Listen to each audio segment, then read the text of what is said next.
my fellow Americans.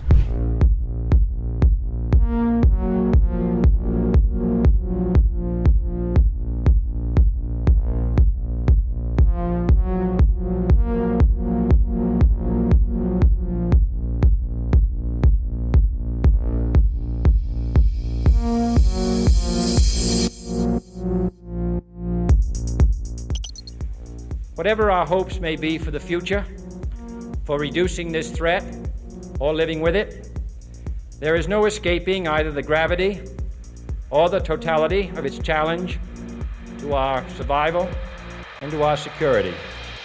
A challenge that confronts us in unaccustomed ways in every sphere of human activity.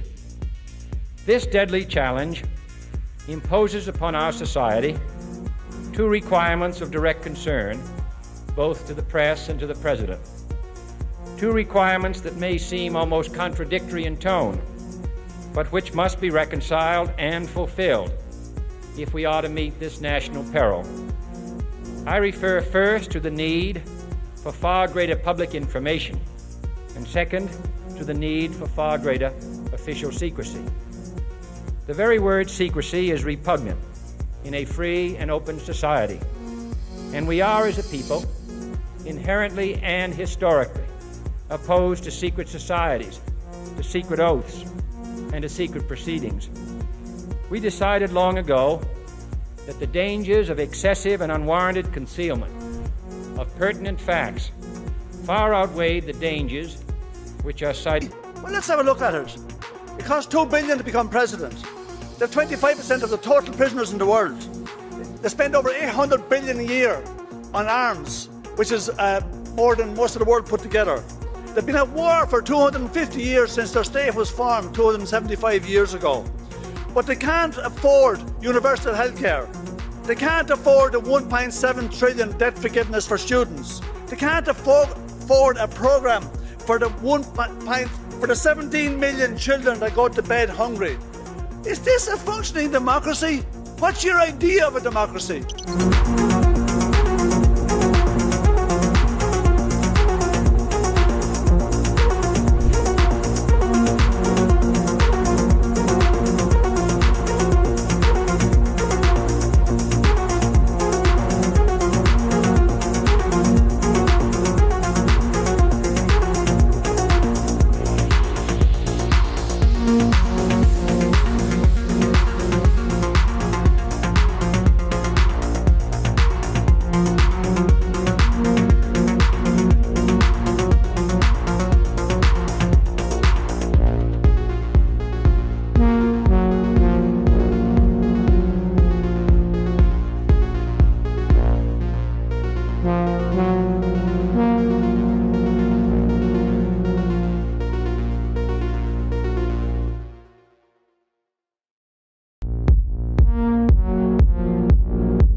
know this this is a bit of an aside, but in terms of how you think about problem sets, when I was a cadet, what's the cadet motto at West Point?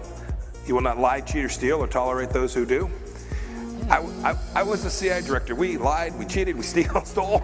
It was like we had entire training courses.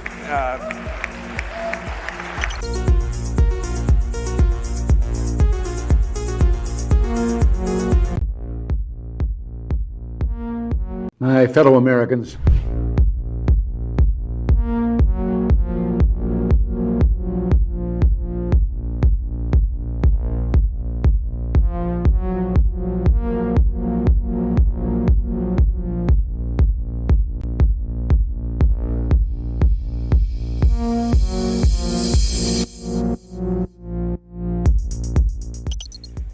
whatever our hopes may be for the future, for reducing this threat or living with it, there is no escaping either the gravity or the totality of its challenge to our survival and to our security. A challenge that confronts us in unaccustomed ways in every sphere of human activity. This deadly challenge imposes upon our society CIA director, we lied, we cheated, we stole. It was like we had entire.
It would have been more appropriate for Mr. Trudeau, Prime Minister of Canada, to address this House according to Article 144, an article which was specifically designed to debate violations of human rights, democracy, and the rule of law, which is clearly the case with Mr. Trudeau. Then again, a Prime Minister who openly admires the Chinese basic dictatorship, who tramples on fundamental rights by persecuting and criminalizing his own citizens as terrorists just because they dared to stand up to his perverted concept of democracy, should not be allowed to speak in this House at all. Mr. Trudeau, you are a disgrace for any democracy. Please spare us your presence. Thank you.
become involved when disinformation poses a threat to the security of our country.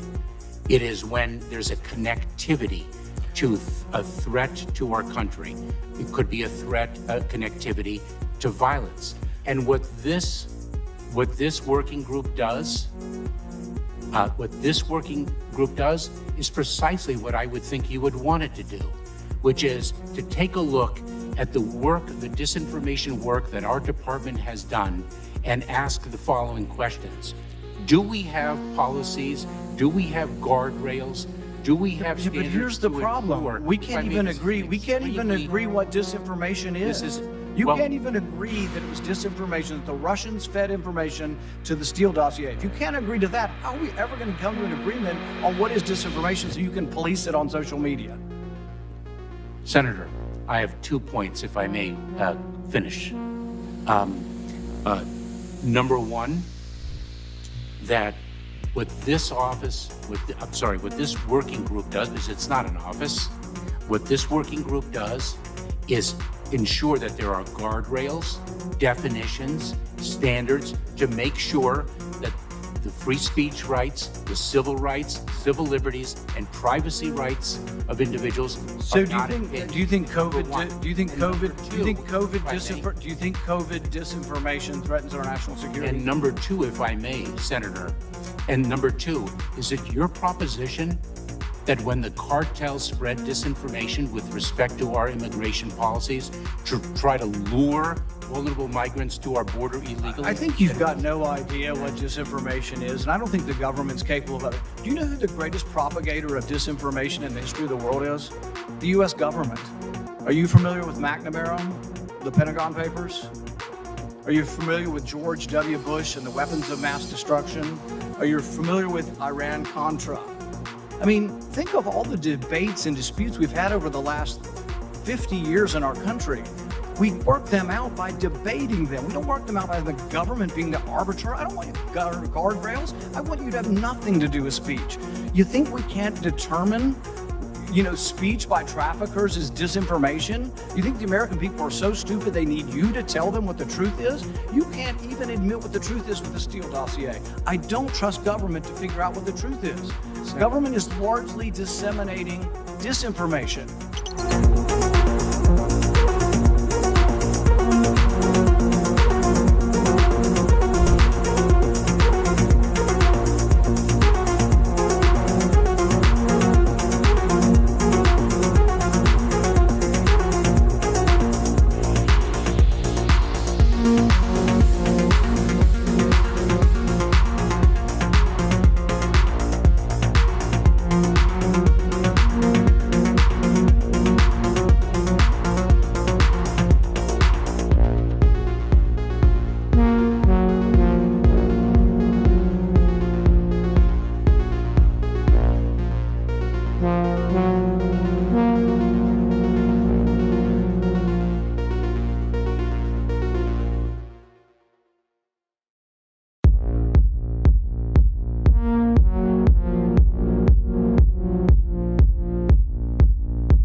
Rationality belongs to the cool observers, but because of the stupidity of the average man, he follows not reason but faith, and the naive faith of the proletarian requires necessary illusion and emotionally potent oversimplifications, which have to be provided by myth-makers to keep the ordinary person on the right course.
political colleagues, but the answer to war is not more war, it's peace. And peace isn't delivered by the barrel of a gun, it's delivered by diplomacy, by dialogue. You can wish away your continent's history, but we share a continent with Russia. We will sit down with Russia. There will be a negotiated peace, and this organisation should be promoting it earlier rather than delaying it and making sure that more Ukrainians die. Your feigning of sympathy rings hollow. It makes me sick, to be honest with you.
We had a good discussion on ensuring global energy security and adequate oil supplies to support global economic growth.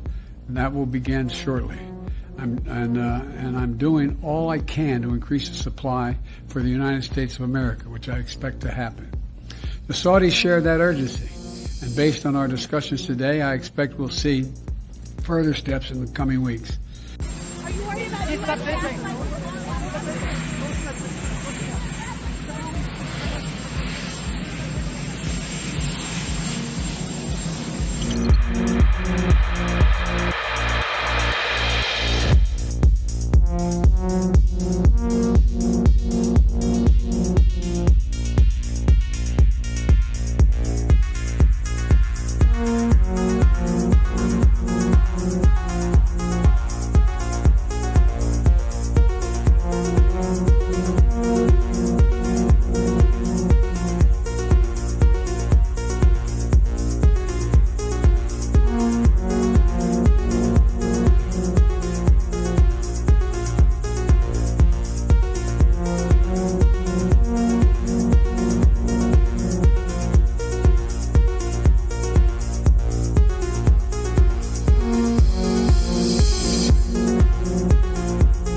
Well, one of the four principal functions of the CIA is to gather intelligence and ideally forward it to the president, the users of information, the policymakers, as they say. There are other functions, however, some of them more legitimate than others. One is to run secret wars, the covert action that's written and talked about so much, like what's happening in Nicaragua today from Honduras. Another thing is to disseminate propaganda to influence people's minds, and this is a major function of the CIA. And unfortunately, of course, it overlaps into the gathering of information.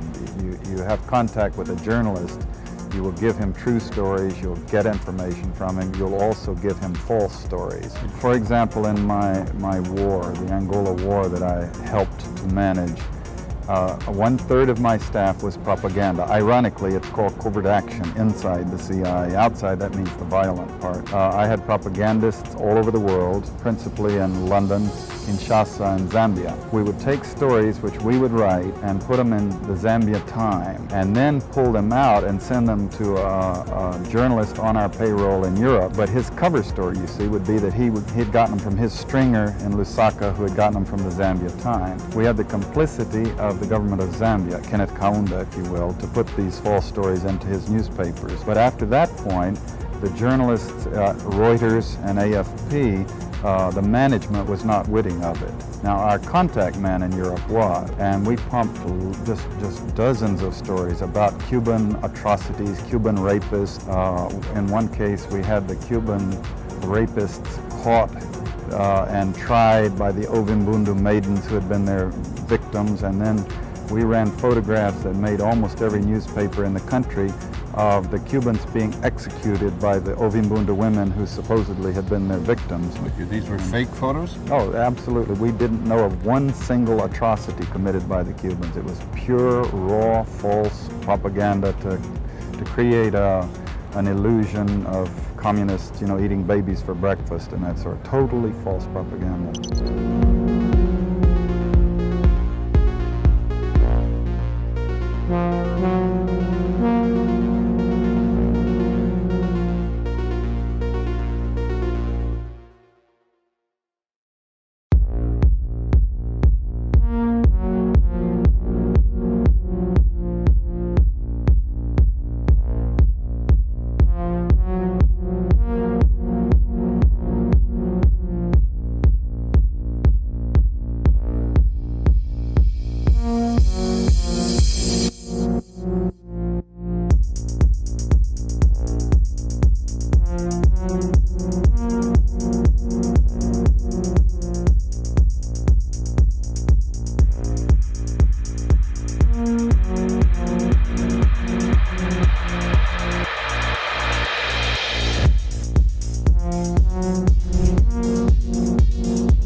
I can no longer remain in today's Democratic Party that's under the complete control of an elitist cabal of warmongers who are driven by cowardly wokeness, who divide us by racializing every issue and stoking anti-white racism, who actively work to undermine our God-given freedoms that are enshrined in our Constitution, who are hostile to people of faith and spirituality, who demonize the police but protect criminals at the expense of law-abiding Americans, who believe in open borders, who weaponize the national security state to go after their political opponents, and above all, who are dragging us ever closer to nuclear war.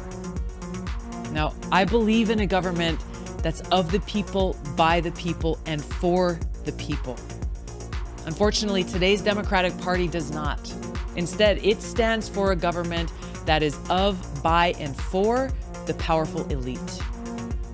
Now, I'm calling on my fellow common sense, independent-minded Democrats to join me in leaving the Democratic Party. If you can no longer stomach the direction that the so-called woke Democratic Party ideologues are taking our country, then I invite you to join me.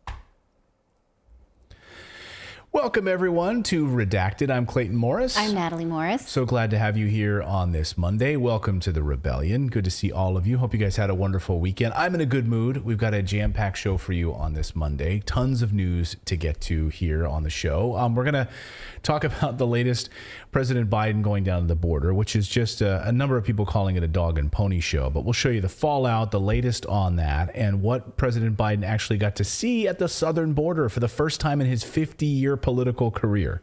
And how is Dr. Fauci using his retirement from his position, which he retired from about a month and a half ago? Well, he's making the rounds still. Is this because we are about to get a new round of Twitter files? I personally like to start my week off with some Twitter files, like a good 5 mile run. Every week? I don't know what to do. They just released some earlier today. Yeah. So, okay, well then, we don't have it in today's show. We will get to that tomorrow because it's kind of like, you know, taking a multivitamin. Yeah. I need my Twitter files. Well, they're calling for are we going to see the Brazil files? What we see. But yeah, so Dr. Fauci is back. And, he was in retirement for about a week, but he's back, baby, preemptive. So we'll show you about that. We're also going to look at the IRS, because the IRS, they're getting they're 86,000 new IRS agents. So we've been warning on the show that those IRS agents aren't going to go after wealthy people. No. Who are they going to go after? They're going to go after poor, middle class, anyone who makes a deposit more than $600. Well, now we have the data. We have the data on on who the IRS specifically targets, and I'm sure it will surprise you. So we'll tell you about that. Plus, we are going to tell you about new data out of Australia and how it relates to people who get vaccinated as it relates to their risk of contracting COVID. That's all we'll say while we are currently on both platforms. That story will move over to Rumble as we get to the end of the show. You know the deal, but we'll walk you through it. Don't worry, we're not just going to ditch you. That's right. So we've got all of that, plus we're going to be talking about, the transgender population.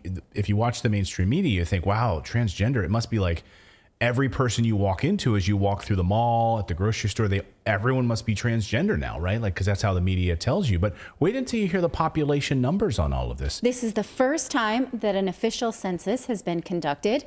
We're going to talk about the sample size and the total population size, the big N.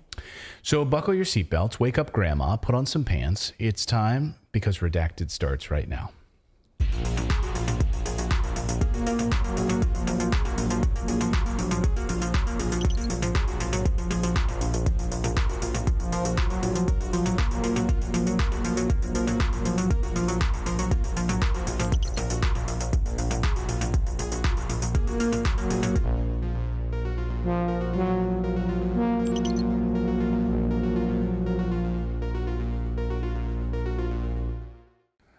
Welcome, everybody. I hope everyone had a wonderful, wonderful weekend. Welcome to the big show.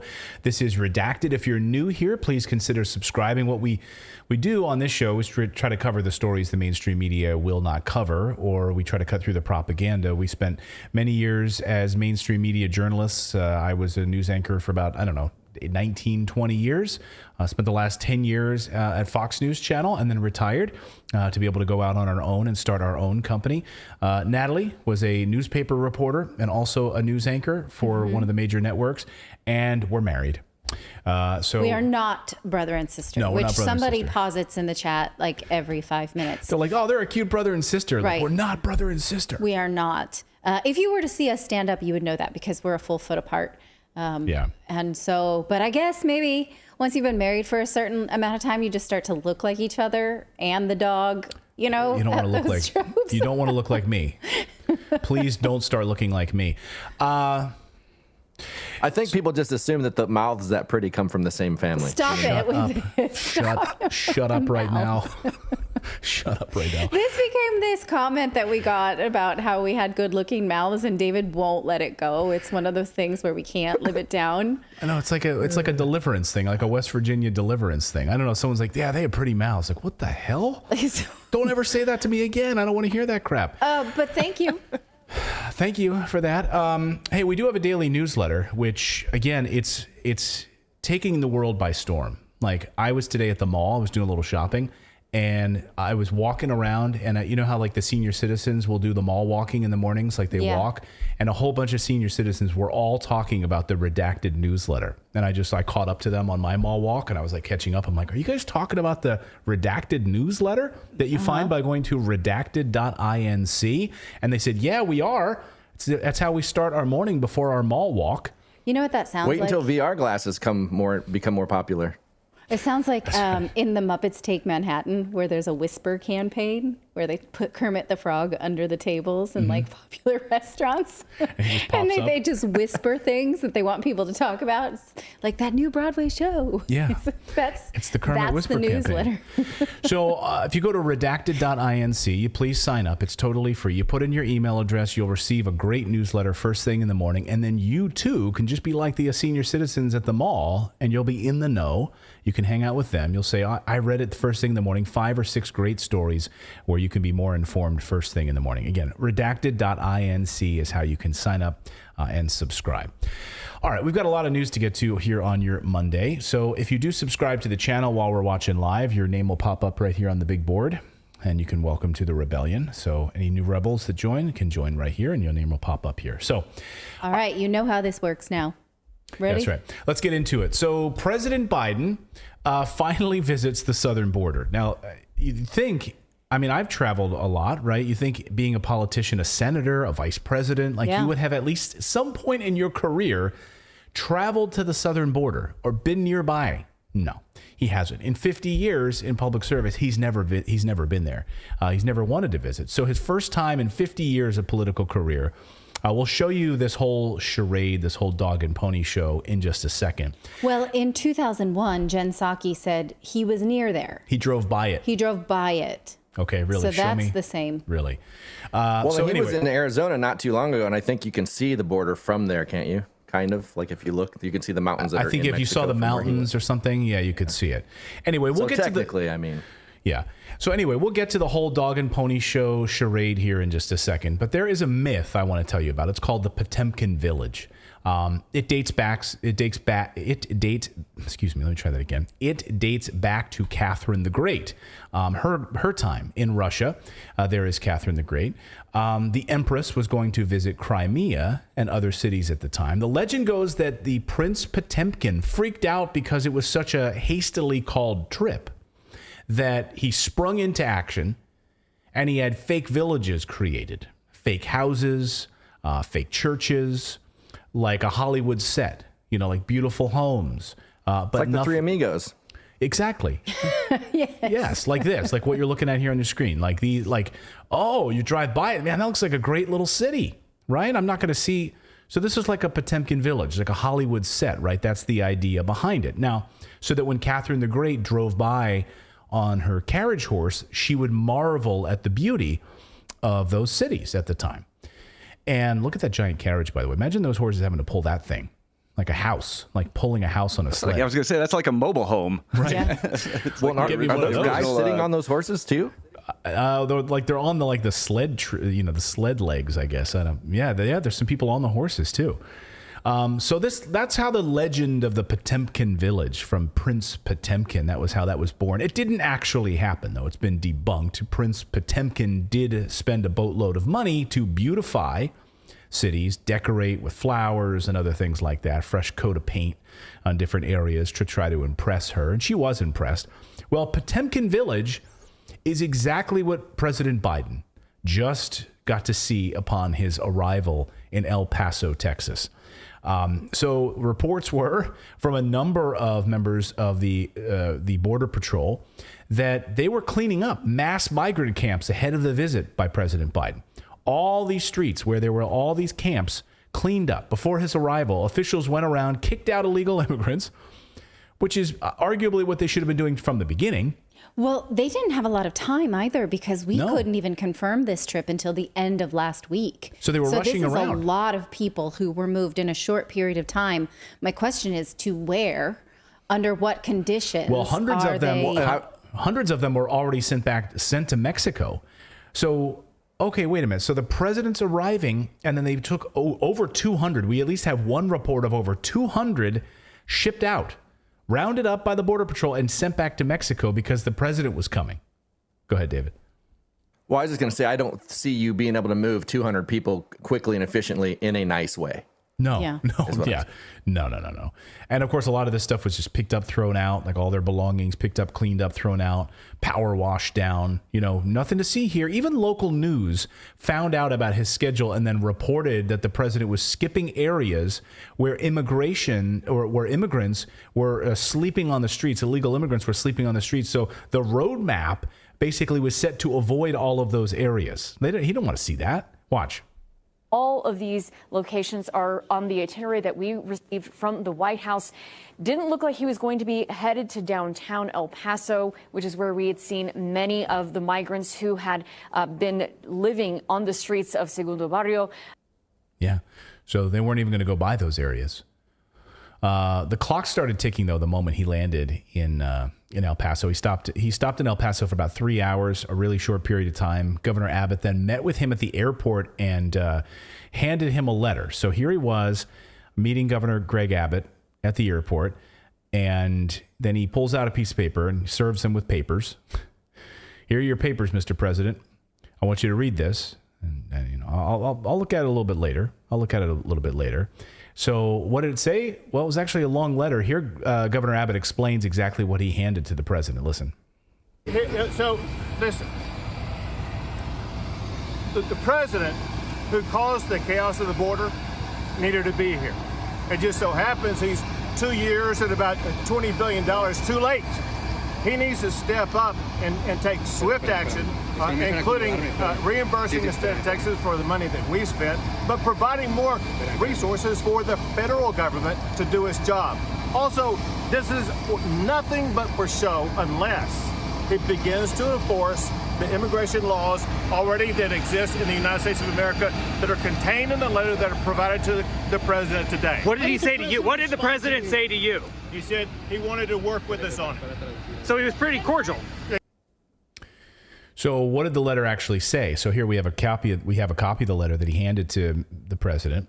Your visit to the southern border with Mexico today is $20 billion too little and 2 years too late. And that's a good way to start a letter. Mm-hmm. Moreover, your visit avoids the sites where mass illegal immigration occurs and sidesteps the thousands of angry Texas property owners whose lives have been destroyed by your border policies. Even the city you visit has been sanitized of the migrant camps which had overrun downtown El Paso because your administration wants to shield you from the chaos that Texans experience on a daily basis.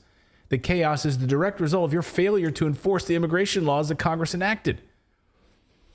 So Biden walked around, did a whole little dog and pony show. He met with law enforcement for a few hours, checked out points of entry. Border guards showed around the president, showed how they were searching vehicles. They set him up on a fenced-off parking area, on a parking lot.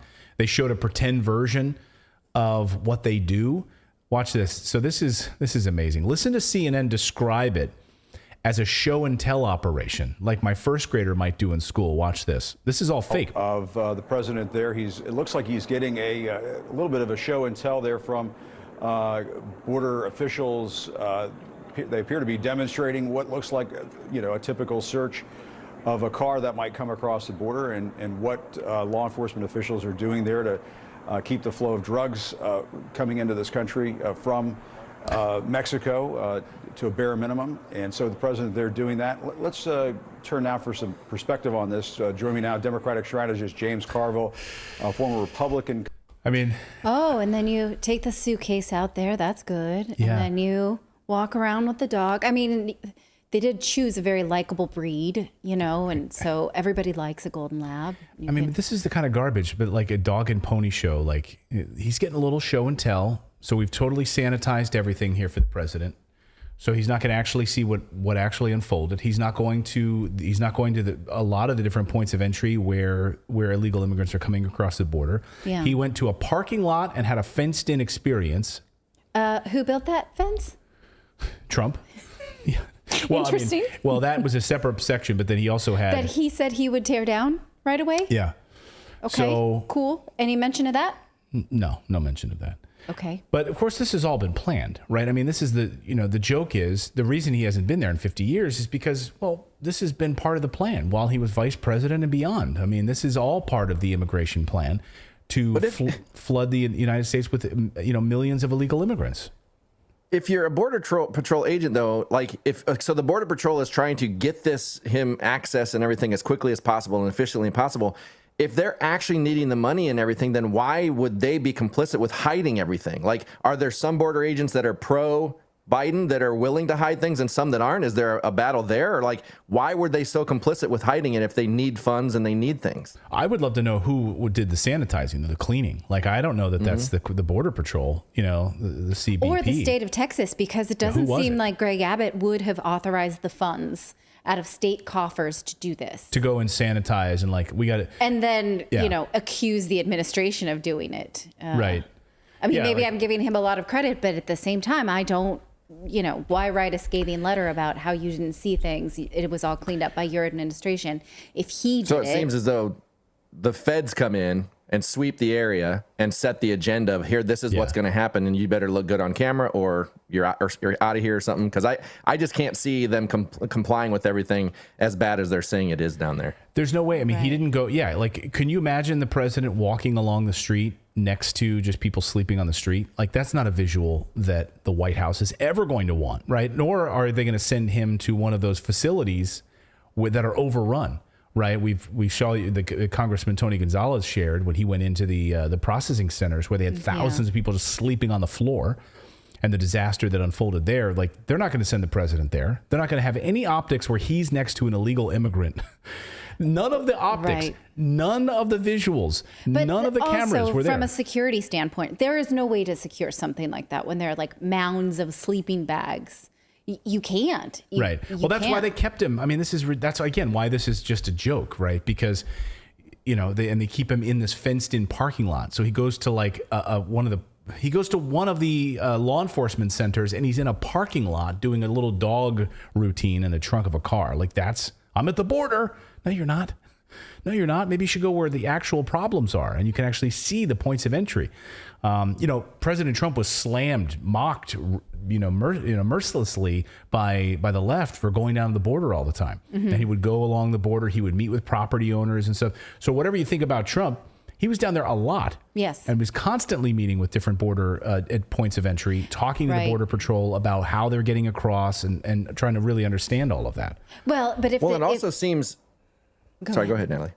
If the Democrats want to present themselves as sort of the party of compassion, and that we're not afraid of, immigrants, we think that everyone is beautiful, then talk to them, show us that. Then go ahead, David. It's it reminds me of A Few Good Men. You remember when Jack Nicholson and Tom Cruise, there's people on the other side of that wall that want to take a shot at me or whatever. So he's standing at the fence. There's got to be, a danger of people. There's no security around him at that point. So I wonder if they had to go into Mexico and secure that whole area too, or if this was all staged, because they're going to have the president of the United States standing at a border wall with no protection on the other side.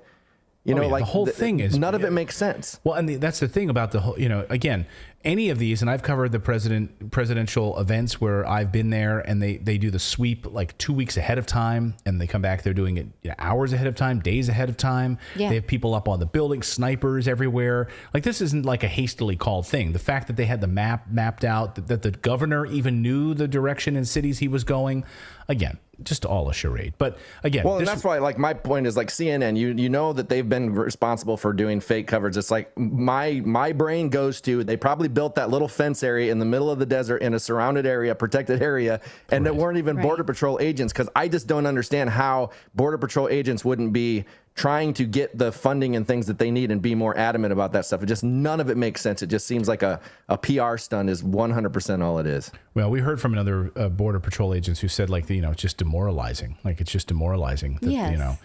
So anyway, President Biden has, before he was president, has for years wanted a flood of illegal immigration. Like, this is part of the plan. So do you think anything's going to change? The president has told us about this repeatedly. Listen. An unrelenting stream of immigration, nonstop. Folks like me who were Caucasian of European descent, for the first time in 2017, will be in an absolute minority in the United States of America. Absolute minority. Fewer than 50% of the people in America from then and on will be white European stock. That's not a bad thing. That's a source of our strength. Yeah, it's a source of our strength. So, Brazil Bush in the chat, or Luke, someone that's in the chat in on Rumble, says it's a green screen. Yeah, a few people are saying that. Yeah, like Zelensky's. I mean, it's a playbook right out of Pyongyang. It's like such a North Korean thing to do. Like, oh, somebody important is visiting. Let's hide everything. Get some paid actors to walk around, pretend to be working, and it's just ridiculous. I mean, it's amazing. If you were president of the United States, would you be that unaware? Like, are you that tapped out where you don't even read, I mean, when you have dementia, newspaper? I think you're slightly more tapped out. Yeah. I guess it's easier to keep baby in a corner when you have dementia like Biden does. But you'd think, like, do you read the newspapers at all? You know that this is a disaster? I mean, I would yell at my staff, like, no, I want to see what's actually going on there. Yeah. Well, and think about it. We don't know. Like, it could be a thing where the president is handed a specific newspaper. He gets certain information. Like, they can completely keep him in the dark as much as they want, like controlling what's on the TVs, only access to certain channels. Like, we don't know the level of control they have over these people. Yeah, that's true. Well, we'll be continuing to watch this to see with the disaster. I mean, again, the estimates are 2 million so far have already, under Biden's watch, already poured across the border, and this is all part of the plan. How many millions more this year will? Mm-hmm. You have Secretary Mayorkas saying, "Hey, with Title 42 or not, the border is closed. The border is closed." Okay. Well, we've got more news to get to. Let's talk about this story. Let's talk about Fauci. So one day before President Trump took office, Dr. Fauci gave a speech warning all of us that Trump would have to deal with a cataclysmic pandemic. This was the day before Trump was sworn into office. He was warning us that the greatest crime in world history was about to happen. We should have been paying attention, but we weren't. Watch. Is that there is no question that there will be a challenge to the coming administration in the arena of infectious diseases, both chronic infectious diseases in the sense of already ongoing disease, and we have certainly a large burden of that, but also there will be a surprise outbreak. Oh, there will be a surprise. Surprise. There will be a surprise outbreak.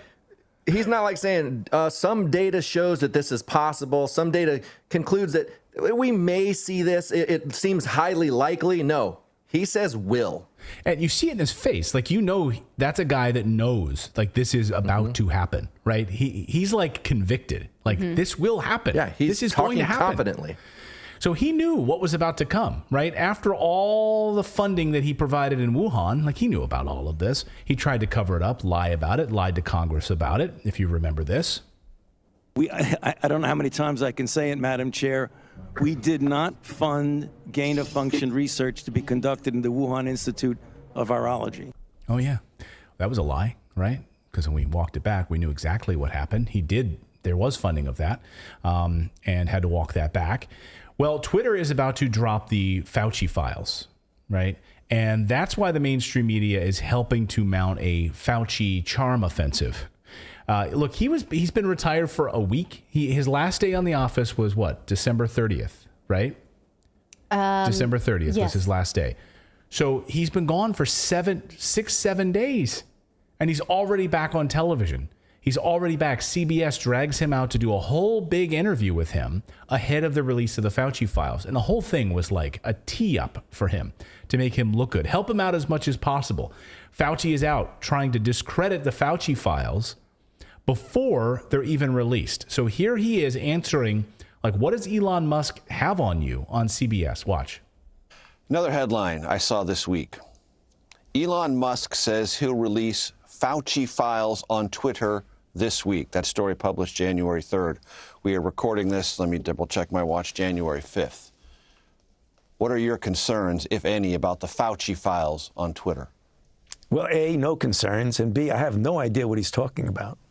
I mean, there's a lot of misinformation, conspiracy theories, disinformation going on and of out course, there. Elon Musk also said that you should be prosecuted. Yeah. Do you know what he's talking about there? I don't have a clue of what he's talking about. Well, as near as I can tell, Dr. Fauci, it is about the idea that the National Institutes of Health funded gain-of-function research, some of that at the Wuhan Institute of Virology, and that, some believe, is responsible for COVID. Well, if you look at first of all, collaborative research internationally has been something that has been extremely beneficial to society in general. The reason a very small grant, about $120,000 a year, was given to the Chinese, which, as a matter of fact, resulted in research that was... Oh, but I thought you just told us in front of Congress that there was no funding. There was no funding at all. So you have no idea at all what Elon Musk might have in the Fauci Files? We don't know. We're getting a teaser of what the Fauci Files could portend just now, and the latest batch of Twitter files just released about an hour ago from Alex Berenson. Now, you remember Alex Berenson, who was a vehement, outspoken against what was unfolding with COVID, was banned from Twitter under the previous regime. He's back. He's got his first new Twitter Files report out now. And specifically, it's about how Pfizer was lobbying in the same style as the White House to suppress information about the mRNA shot. Right. We will go over it in depth because it launched too close to the start of this show. But if this is anything like, it does not mention Fauci. It does not mention the Fauci's Institute of Health. So we don't know if this is it or if there's more to come. Yeah, it does mention Dr. Scott Gottlieb. It does. But anyway, go ahead. Well, I was going to say, I tweeted out that Dr. Fauci was 100% correct with what he was saying in that about the disinformation. The only thing is he's saying the wrong side is responsible for it. Right. Yeah. I mean, he's very smug in the way he sort of shrugs it off like, I don't know, I did nothing wrong. I've never said anything that was offensive ever. He certainly lacks humility considering what the entire planet has gone through. Right. Well, I don't think science can be humble. You know what I mean? I think it's impossible for science to be humble because he is science. He is science. Right. Okay. Well, watch this. So here is Major Garrett tees up a question for him on myocarditis. So this, again, he lays this out here for him, like on a silver platter. I want to play this and get your guys' thought on it. Watch. And in some of these instances, as you well know, Dr. Fauci, there is some shred of evidence myocarditis was related to vaccines. It is a heart issue. I'm not a doctor. You are. That's a shred of evidence. A very small shred, right. And explain how then this can get conflated. Of course. In a very, very rare case, some of the mRNA vaccines can cause a self-limiting, almost invariably benign, inflammatory response in the heart, which generally resolves in a very short period of time.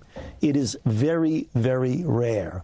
When you compare that with the negative effects on the heart by myocarditis or pericarditis, which is inflammation of either the heart muscle or the covering of the heart, and heart failure and heart medical problems, overwhelmingly COVID itself causes that in a dramatically higher rate than the relatively benign mild myocarditis that you might have with a vaccine, which is very, very rare. Oh. Okay. Is that right? But we can now say, I mean, how can I say this? Because the vaccine, as it relates to contracting COVID, you know what I'm trying to say, because we're on YouTube. I want to say, like, a way to say it is like the word breakthrough. It's like the Princess Bride. You keep using that word breakthrough case, but I don't think it means what you think it means, because they're trying to say the same thing. Like, it was a breakthrough case with the vaccines, right, and now it's a breakthrough case if it's myocarditis. Right. And the testing, the PRR test that we went through in detail last week, you can find that on Rumble, because that was also data that is not welcome on certain platforms that we stream on. And we just went through CDC data that showed that they knew that the risk of myocarditis was actually not minor.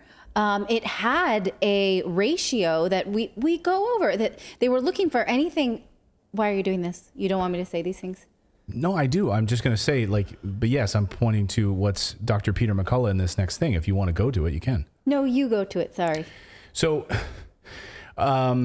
someone's wound a little. I'm not wound up, but when you do just this pointing so while you I'm can, talking, if you want I feel like I'm saying something wrong. So no, I'll you're just let saying you. exactly what Peter McCullough is saying here. So I was going to say, if you want to go to it, feel free to go to it. Dr. Okay. Peter McCullough out today with this article on post-injection myocarditis. So here it is. If you can take a look at this. Explosive increase in cardiac symptoms after a second injection. So to your point, that's why my little hand gesture was teeing it up for you. Like, I was like Major Garrett teeing it up for you, like Dr. Fauci. Like, here you go, It's right here in front of you. Take it.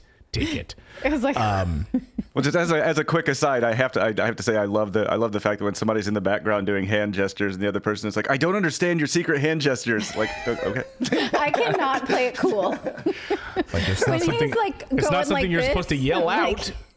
What is it you want me to do? Or if he kicks me under the table, why sometimes, are you winking at me? I just can't. I can't keep going with it. It's not like Costanza. I have like a grapefruit in my eye. Like, why are you winking at me? No, it's the grapefruit. I've been blinking all day. So Dr. Peter McCullough out today with this article on the exact thing that we're just talking about, which is explosive increase in cardiac symptoms after the second injection. He said, I said on national TV throughout COVID-19 vaccine campaign that no young person should receive this because the risks far outweigh the benefits. And a new published report where both cardiac symptoms and ECG changes were recorded after the first and second injections. The results are alarming. To your point, after the second injection of mRNA, 17% of students reported cardiovascular symptoms. So that is not very rare, Dr. Fauci. No, in fact, the CDC's own data had the PRR score of myocarditis at 3.31 starting December of 2020, when anything over 2 normally is cause for further research. Philip just sent an article circulated in our team last week about one of the first real scientific articles about the causation or the causal link between the COVID vaccine and myocarditis. But it's only recently that we got anything like this, even though the CDC's own data shows that they were tracking this starting in December of 2020. They knew. Yeah, exactly. And so what is he scared of? What is he scared of here? The clear suppression of. Well, he's acting not scared. Well, I don't know. I think by going out and doing these interviews, clearly this is a PR campaign. Like, he gets on with his favorite network, CBS. He's done so many interviews with Martha Raddatz. Right. And I highly object to the way that journalist asked.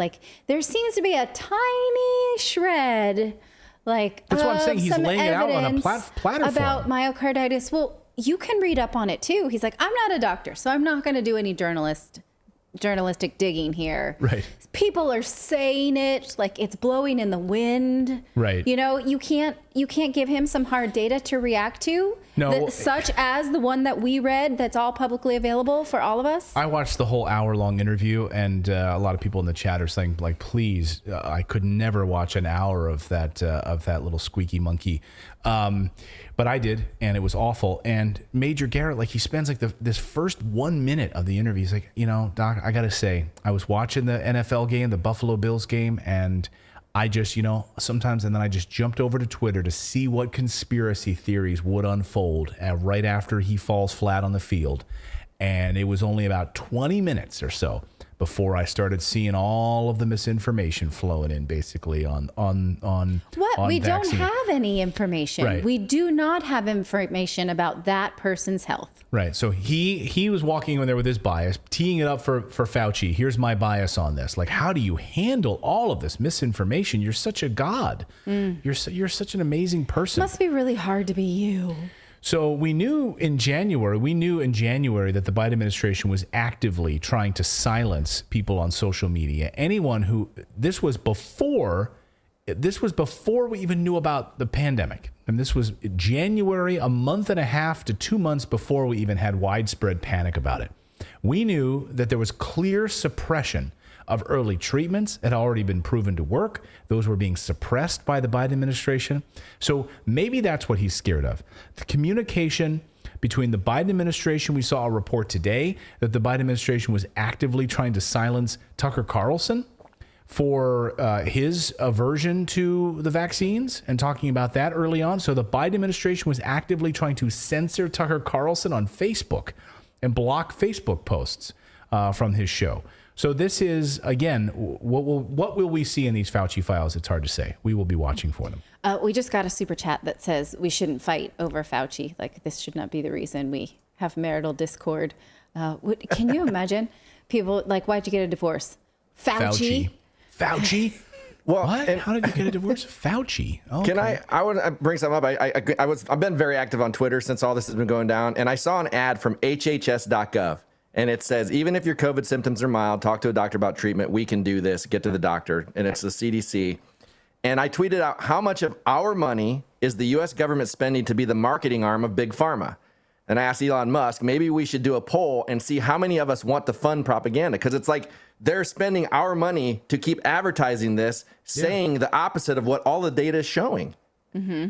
And it's like this big, huge campaign. And it's like, yeah, I mean, this is happening worldwide. Stop? No, it's not going to stop. Worldwide. This is happening worldwide. And a little bit later in the show, when we move over to Rumble later tonight, we're going to talk about what's going on in Australia and the government there spending taxpayer money, and the United States and in the UK spending the people's money on these advertising campaigns. I mean, do you remember when they had Elmo on Sesame Street? Like, yes. public broadcast, I guess it's public broadcasting, or funded in part by taxpayers to have Elmo on there, getting a shot. Bless you. Sound like Elmo. Sorry. So, meanwhile, we have a bombshell story from the San Francisco Standard. Doctors and physicians who were pushing masking, COVID lockdowns, and the experimental vaccines on Twitter during the pandemic were actually part of a network of fake accounts. This story is unbelievable. An amazing story by the San Francisco Standard that has this expose shows that a number of these fake LGBTQ doctor accounts were nothing more than bots pushing the establishment COVID narratives. And I love that they weren't just random fake doctors. The bots had to be LGBTQ doctors? Because that's the moral authority that we all listen to. I guess to try to make it more real somehow. I don't even know. Well, because they know they can probably get the left on tweet campaigns over that. Because it's like, it's LGBTQ. We got to help them. We got to fight. Share this. So you had these bot doctors talking about how they had like their spouse had a heart attack and so forth. Well, it turns out that a lot of those accounts were totally fake. And the doctors themselves never existed. And you can't even make this up. This is unbelievable. So here is the San Francisco Standard story. These doctors pushed masking COVID lockdowns on Twitter. Turns out they don't exist. Here's just a few examples of, we'll kind of go through this story here. So I'm just going to read from this because it's so good. Last month, Dr. Robert Honeyman, that's his name, lost their sister to COVID. Lost their sister to COVID, they say. They wrote about it on Twitter and received dozens of condolences, over 4,000 retweets, 43,000 likes. Exactly 1 month later, on December 12th, Honeyman wrote that another tragedy had befallen their family. Sad to announce that my husband has entered a coma after being in hospital with COVID. The doctor is unsure if he will come out, they tweeted. This year has been the toughest of my life, losing my sister to this virus. This is the first time in my life I don't see light at the end of the tunnel. Again, the condolences, the well wishes rolled in, but there's a problem. Honeyman wasn't a real human being. He was supposed to be a transgender doctor of sociology and feminist studies. He wasn't real at all. In fact, here is the photo. Here's Dr. Honeyman. It was fake. His Twitter photo had been stolen from an insurance company professional website in Wayne, Indiana. Okay. Yeah, and if you wanted, it's simple to find him. If you go to Google and you do search for smiling, happy, handsome Latino man, you can find a stock photo of the guy. Is that you calling him handsome in your Google search? This is... If I had a nickel for every time I searched for that on Google. Smiling, happy, handsome Latino man. That's not in my Google search results. That's how he comes up. If you need that for your stock photo, you're going to get that guy. Among multiple fake doctor accounts, the accounts urged extreme caution about COVID-19. They were a part of a network, they write, of at least 4 fake accounts that touted their ties to the LGBTQ plus community and vocally advocated for mask wearing, social distancing, dished out criticism to those who they felt were not taking the pandemic seriously. The fake doctors were uncovered by Joshua Gutterman, a self-described gay writer pursuing a Master's of Fine Arts. He saw Robert Honeyman's tweet about their husband being in a coma, noticed people he followed also followed them, and he thought they may be part of the community. But after 10 minutes of Googling, he figured that Robert Honeyman's photo was a stock image and their biography was stretched the boundaries of believability. And basically, like, all of these fake accounts are out there pushing this COVID narrative, all of these bots. What Michael Schellenberger calls COVIDism. COVIDism. It's basically, sort of the woke presentation of COVID that, you should wear 8 masks at a time and have a booster. I even saw a conversation in response to something that the CDC posted today where someone was like, okay, I had my bivalent booster the minute it was available. When can I get my next one? Is it too soon now? And I'm like, who's asking this? You don't have a doctor to ask? You're asking on Twitter? That is COVIDism. That sounds totally fake. Like, it does. Well, and it's funny you're pointing out what these bots are saying. If you follow like people like Rob Reiner, Mark Ruffalo, like some of these Hollywood people, they're saying the exact same thing these bots are saying. Yeah, and they'll retweet these bots, and this is how it goes. So I want to know like who's behind this, because there's apparently a couple. I mean, there's a bunch of these different bot accounts. Some of them have Ukrainian flag pins in their Twitter name, but they're all fake, and they're just pushing. They're pushing all of the same narrative across Twitter and in social media. Another account associated with this group, Dr. Gerald Fisher, fake guy, displayed rainbow, trans, and Ukrainian flags next to his name and described himself as an ally for all in the LGBTQ plus community. Wear a mask, hashtag. His account has now been taken down, but he sure showed us. It's amazing. They all 3 of them had created their accounts during the pandemic, so they're brand new accounts. Fisher's account dated to 2019, but his earliest visible tweet was from July of 2022. They also frequently interacted with one another, like commenting back and forth and retweeting each other's fake accounts. Like, we live in some weird matrix, don't I mean, or I don't know, or outside of the matrix. It's a simulation. Yeah, we do.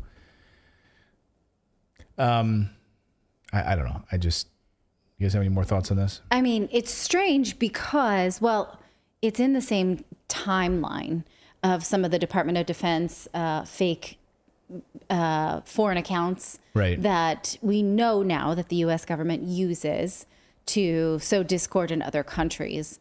it tracks with this timeline. So could it have been U.S. government? Maybe. But it also was at the ready pre-pandemic. So that is also super fishy. Right. So I don't know. There's a lot of questions there. Well, and some way people track is that you'll always realize that these accounts were set up in either Virginia, like Langley, or Washington. Like that's usually a pretty good indicator what's going on if they've been created from there. Yeah, you're right about these. Some of these, like they came right out of Langley, Virginia, like when they found out what their location was. Like, really? What did you do today, honey? Well, I created a bunch of fake LGBTQ plus community bot accounts on Twitter. But LGBT, this has nothing to do with COVID. This is just box ticking now. So we know at least if you want to endear yourself to, sort of right think as opposed to wrong think. These are the things. This Ukraine flag, LGBTQ plus, COVIDism. Like this is a mindset, a fixed mindset. I guess they think these are the people that would go out and get like 6 booster shots. Like the people that wear like a Ukrainian flag.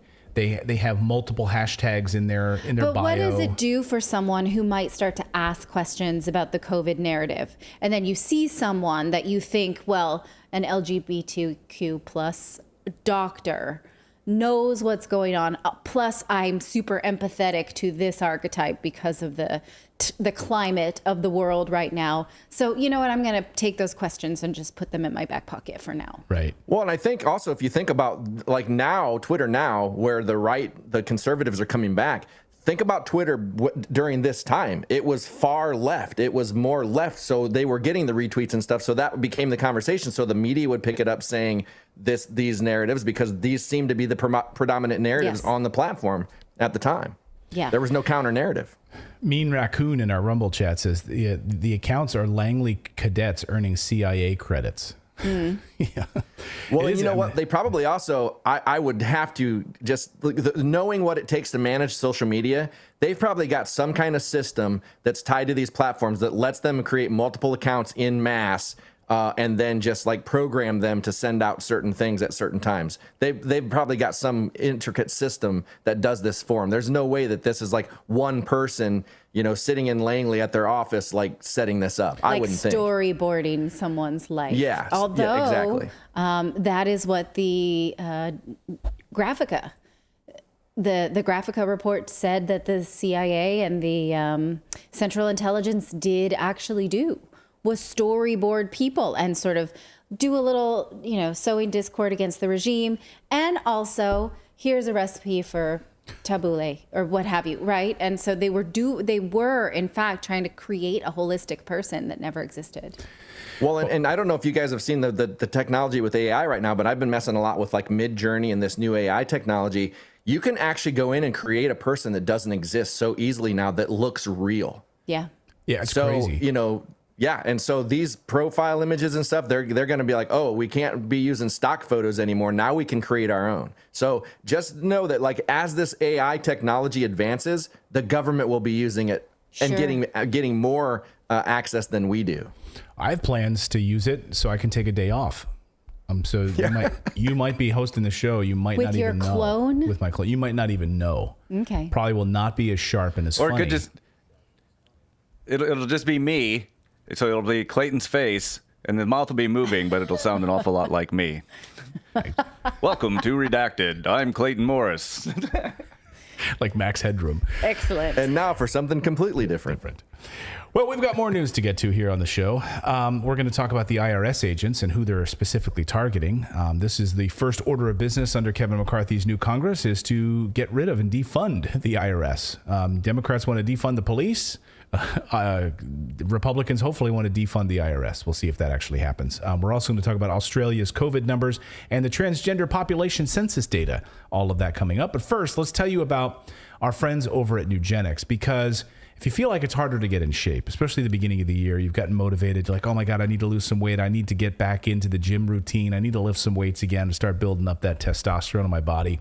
Well, Nugenix Total T is offering a complimentary bottle right now. When you text 231-231 and enter the keyword redacted, you'll get a complimentary bottle of Nugenix Total T. So if you're getting older, it's changing your body. Maybe you're getting a little bit of the dad bod, feeling a little less like your old self. You don't have time to work out, but you want energy. You want the body you once had. Nugenix is the way that you can really feel revived and start working out like you used to. If you want more energy to counter the negative physical effects of aging, Nugenix Total T Testosterone Booster with Testofen will help you turn back the clock, re-energize your workouts, get you better results at the gym, and help you look and feel like the man you really want to be. It contains man-boosting key ingredients like Testofen. It has been validated in 5 clinical studies shown to boost free testosterone in men. Nugenix Total T. It boosts the essential free and total testosterone levels that the aging process robs you of. You'll feel stronger, leaner, more energy, more drive. And by the way, it's the #1 selling testosterone booster at GNC. Nugenix Total T can help you re-energize your life, help you get back into powerful, confident, good-looking warrior that you used to be. And right now, you get a complimentary bottle of Nugenix Total T when you text 231-231 and you enter the keyword redacted. So just get like you're doing a normal text message, and you'll get a bottle for free of Nugenix Thermo, their most powerful fat incinerator ever, with key ingredients to help you get back into shape fast, absolutely free. They're going to give it to you for free. Text 231-231, enter the keyword redacted. Again, 231-231, enter the keyword redacted. Texting enrolls you into recurring automated text messages. Consent not required to purchase. Message and data rates may apply. Our thanks to Nugenix. Can I ask why you kicked me under the table when you said dad bod? It's just a reaction. Okay. Just my knee. That was your dog. What's amazing is I'm thousands of miles away from you, so that's amazing. My ability. Yeah, it was virtual, but Did that with my mind. I did that with my mind. That's the AI speaking. All right. Well, it only took 15 rounds of voting to get Kevin McCarthy elected as Speaker of the House of Representatives. So, I think I can. About time. Yeah, it happened. So now there are at least rules and hierarchy in the U.S. Congress. And what will McCarthy set to doing now that he has that gavel? Well, he told us as much. Listen. I know the night is late, but when we come back, our very first bill will repeal the funding for 87,000 new IRS.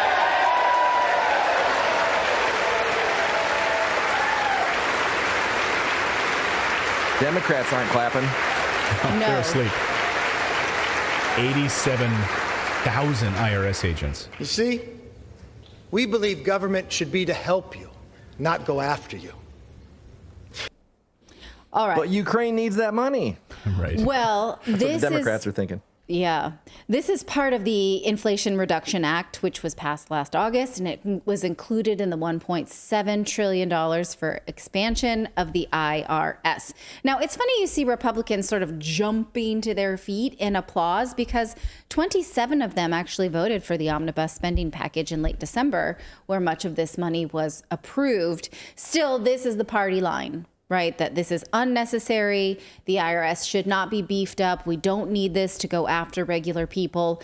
So what will happen to the IRS now? Well, it's interesting to look at what they've been up to in the last few years to see if they will do more of the same. Now, last year, then IRS Commissioner Charles Reddick told Congress that they were so behind they couldn't even get to their audits. They cashed your checks, though. If you made payments to them, they were on that one. If they owed you something, no, they were super behind. They said they were not collecting revenue. It was a big old mess. Although the data doesn't support that there is a collection problem. Here's from economist Carol Roth. She showed us just the receipts versus the outlays for the last 5 years here. The IRS clearly does not have a receipts problem. They have an outlay problem.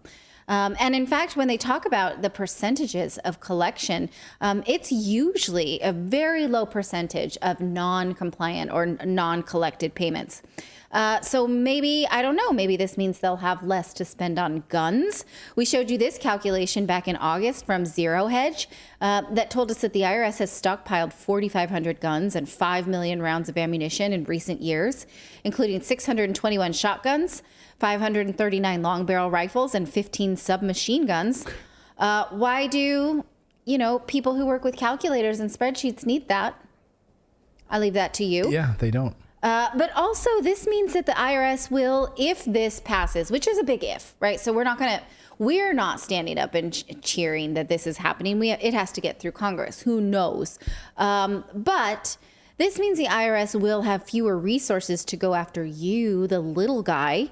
I'm not calling you little, but most people statistically have a much higher risk of audit than do millionaires. So the University of Syracuse filed a Freedom of Information request to go over the audit data from the IRS. The IRS did not want to do this. They had been asking for it. They asked Commissioner Rettig. They got no response, so they just filed a Freedom of Information request.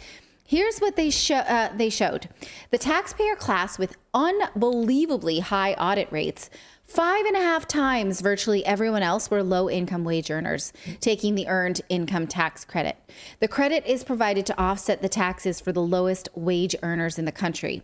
As previously reported, this group of taxpayers have historically been targeted not because they account for the most tax underreporting, but because they are the easiest marks. In an era when the IRS increasingly relies upon correspondent audits, but doesn't have the resources to assist taxpayers or answer their questions. Now, you may recall that last year, President Joe Biden said, we're really going to up our customer service. We're going to make sure that the IRS can take your phone calls or answer questions. That hasn't happened at all. What they mean here by correspondent audits is that the IRS just sends a letter. They kind of spam you, for lack of a better word. They send you a letter saying, what about this stuff? Or we want more information about this. Wealthy people, by and large, one of my favorite podcasts is the Wealthability podcast with Tom Wheelwright. And he talks about how wealthy people are not afraid of audits. They are out in front of their tax strategy. They study tax avoidance, not tax evasion. And they're sort of ready. They operate as if they will be audited. So they're ready for any shot across the bow. To be fair, that's because they can afford to hire people to do all that for them. It's like the poor people can't afford to hire accountants and all this other stuff to take care of that. So they're taking it to H&R Block and things like that. And they're not going to be focused on tax avoidance, where these rich people can pay people a lot of money, attorneys and all this other stuff, to make sure they can avoid every single dollar that they'd have to. Yes. Well, I don't like the phrasing that they can, but I don't dispute that they do, because we were paying high taxes, but we didn't have a lot of dispensable income. What's the word I'm looking for? Expendable income. And so I went to the library and read these books, these tax strategy books. So anybody can do it, but you have to sort of take the time to figure out what is the best tax strategy. It took us years to hire Tom Wheelwright before because I was studying this. So it's accessible to most people, but in this economy, who wants to study these kind of things? It tends to be wealthy people who are putting a lot more, who are hiring others to do it. Yes, we all could do it if we wanted to study it. Well, right? I guess, yeah, if you could. It's incredibly difficult. That's why people go to school for this, and then you hire. But this is why people like Tom Wheelwright write these books for us, because if we don't have, let's say, Deloitte, forecasting our taxes for the next 5 years and helping us to avoid taxes, then we can do it ourselves. It's a big study. Feel like I'm going on a tangent. Yeah. You have to have a base level analytic mind, though, I think, to do that. Doing that research on numbers and all this other stuff, I know I could. At the end of the day, I know I could, but I think that's the thing. It's where do you even start? The IRS doesn't give you any kind of guideline on, okay, start here. Let us help you try to avoid paying us more. Well, you start with the Wealthability podcast. So these things are available to everybody. That's why, I believe in Tom's mission to bring these to people who don't have expensive tax planning. But nevertheless, this is what happens, is that wealthy people have ironclad tax strategies, and the IRS doesn't want to go up against them. They want to go up against the least prepared.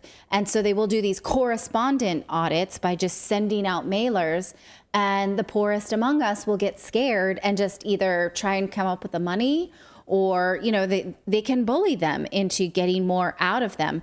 And so here is a chart that shows us the lowest income wage earners is the dark orange here versus everybody else. Now, this includes middle class and millionaires and above, right? So the lowest income wage earners with anti-poverty earned income credit, meaning they're that low, look at their risk of audit comparatively.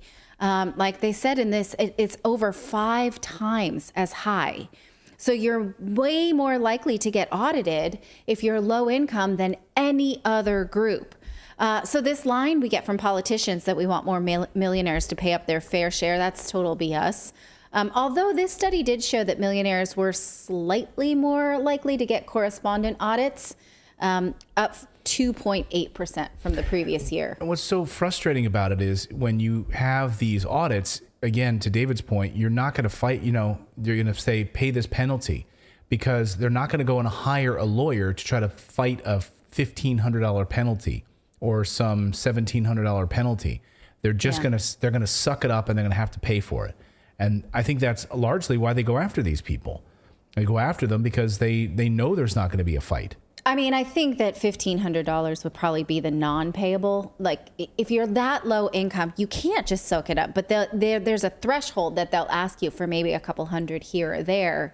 So they literally can milk the poorest among us. Now, even when millionaires get correspondent audits, that does not mean they pay up. It just means they start to dance. Like, oh, you want some information? I'm ready for this. Here's that. Although in recent times, and we do have high quality tax strategy and people working for us who do our taxes.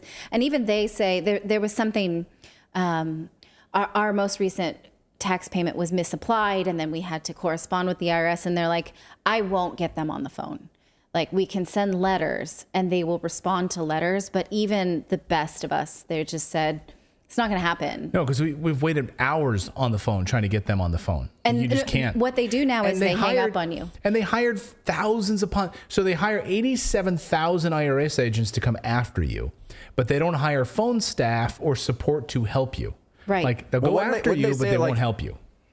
It was like 8% or something like that of the money went to that, I think, to the customer experience. Good memory. I can't remember the percentage, but it was like a really low percentage. Like Yeah. Yeah. See, you say you couldn't do your own taxes because you're not good with numbers, but see, you remembered.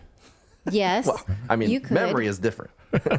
Now, here's the rate of audits for millionaires over the last 10 years, because this is clearly what Elizabeth Warren wants. Going up slightly. What's interesting is look at the rate of audits in the 2012, 2013, like during the Obama years. They were high. Millionaires were getting audited. And then look at how it just sort of plummeted, during the Trump years.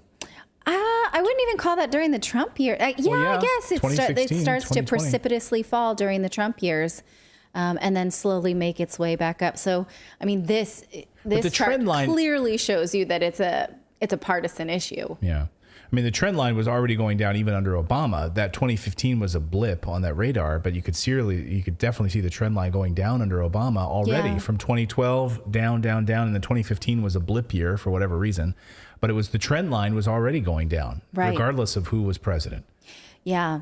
So this is an interesting Syracuse program called TRAC, T-R-A-C, and it's interesting to just kind of poke around because their big thing is they want transparency out of the IRS, transparency that the IRS does not want to give them. And so they are calling for more published data, and we'll see if we get that now that we might get a budget haircut from this new Congress. Maybe we'll get even less data. But, this does not prove the point that they're going after the wealthy 1%. They're not. I mean, it's so sad because, again, these are the people that can't afford to fight it, and they will just have to take it, bend over and take it. Yeah. And this was the threat. We knew, and this was the warning, when they were going to hire these 87,000 new agents, we knew based on the data, that they were not going to be used to go collect from scofflaws, tax scofflaws who are like hiding money in offshore accounts, like the Sam Bankman-Frieds of the world, right? Well, and also when they say that they're going to start tracking microtransactions, that was even a bigger tell, because these billionaires aren't making microtransactions on Venmo and stuff like that. That's us. Right. Yeah, you're going to pay your babysitter with a $500, whatever it is going to be. Like, that's who they're going after in this stuff. Well, and remember that the data we just showed you was for correspondent audits. That's not even actual audits where they're really, doing a proper audit and you get an IRS agent assigned. But those numbers sort of track. The correspondence audits, though, seem to have a pretty good click-through rate, send out some stuff, get some good stuff back. If you ignore that, that might be a red flag, and then they start coming after you a little bit more aggressively. But they're sort of starting with this flyer campaign, just like, let's scare some people into sending us some extra tax. That's a Gestapo move. Yeah. So we're sitting here waiting on. Go ahead, Phil. Oh, I was gonna say it's a good example of how unbelievably expensive it is to be poor. And I mean, it's not just in that you don't have money, but everything about being impoverished is more expensive because of that.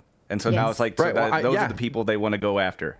Yeah. Look at interest rates for poor people. The worse your credit, the higher your interest rate on anything you buy. So it's how can we make it even worse for you? It's so maybe they could pay their loans if they got the same, interest rate should be the same across the board, 2-3% or whatever like that. But those people are sometimes paying 30-40% on things.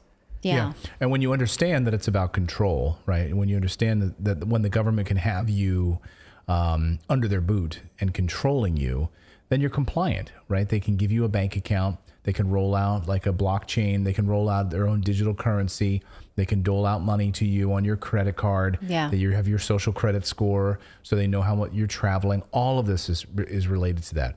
And so they can control you. They keep the masses controlled and compliant and giving you money. Yeah. If you like thinking about tax planning like I do, listen to the Wealth Ability podcast. Tom Wheelwright is a friend of ours. He does say that you should not be auto-enrolling in direct deposit for either paying your taxes or getting refunds, even though that makes it a lot more tedious because then you have to wait for a check in the mail. But do you want the government to know your banking information where they can just sort of reach in? I don't do that. No way. And yeah, I'm a hard no on this. I understand that some people want their refunds a little bit faster. But that's the risk you take. And if Tom says not to do it, I'm not about to do that. Well, we've got more news to get to here. Yes, we are seeing some COVID files dropping, but they're not the Fauci files. And we're still wondering where these Fauci files are. Jordan Schachtel is an independent journalist saying the same thing. We've been waiting on this. What's going on here on these Fauci files? We don't have them yet. We're waiting on them. So we're getting little COVID drops and stuff. We'll bring you the very latest on that. We've got more news to get to here. And we're going to talk about the Australian COVID data in just a moment, because we're going to move over to Rumble exclusively and to talk about the transgender population census data over on Rumble, because we really can't talk about a lot of this stuff on YouTube. All right, but first we'd like to tell you about our friends over at Bank on Yourself. Now, if you watch commercials, let's say during a golf tournament or what have you, you know that a lot of those financial commercials would have you sort of be brainwashed into believing that the only way to grow your money for retirement is to risk it in the stock market or partner with the government to invest in the stock market via your retirement accounts. But that's not true. You can actually reach your financial goals and dreams without taking any unnecessary risks. Do you want to really control your retirement money? Well, if you have a 401k or an IRA, you don't. The government controls it. They decide how much you can borrow and when you pay it back, and you'll owe taxes and penalties for taking money out too soon. Or even when you take it out at full maturity, you pay taxes on it if it's not a Roth, even though it's your money. And thanks to our skyrocketing national debt and a Congress that continues to spend like a drunken sailor, we just showed you that in the last segment, who knows how much you'll have to pay in taxes during a retirement that could last 30 years. That's why Bank on Yourself is a better way to grow and protect your hard-earned money. The retirement plan alternative has never had a losing year in over 160 years. It's guaranteed predictable growth and retirement income with no luck, skill, or guesswork required. Your plan doesn't go backwards when the markets tumble. Both your principal and growth are locked in, and it's tax-free retirement income. So get a free report with all of the details at bankonyourself.com/redacted. That's bankonyourself.com/redacted. Now, again, we are not financial advisors. We are financial book junkies. And this is a strategy that we have followed for a very long time. So check it out for yourself. bankonyourself.com/redacted. All right, everyone. So we are going to move over to Rumble right now because we have to for some, and plus because we want to. We have to. We have to, and we want to. So if you please come over to rumble.com/redacted is how you can follow us on Rumble. The live stream will continue on Rumble right now as we cover these Australian COVID data. We're going to bring you the latest on that. It's shocking numbers, and we're going to cover the latest transgender census data as well. And we're going to kibitz and talk a little bit. So come on over to Rumble. Again, rumble.com/redacted is the place to go. We have to say goodbye to our YouTube audience now because YouTube, you know what they do. So, and yes, Rumble has made huge updates to their interface over the last week. They announced a huge new update on Rumble. So again, come on over, check out everything Rumble's doing and give us a follow on there. We're almost at 200,000 subscribers over on Rumble now, which is great. So again,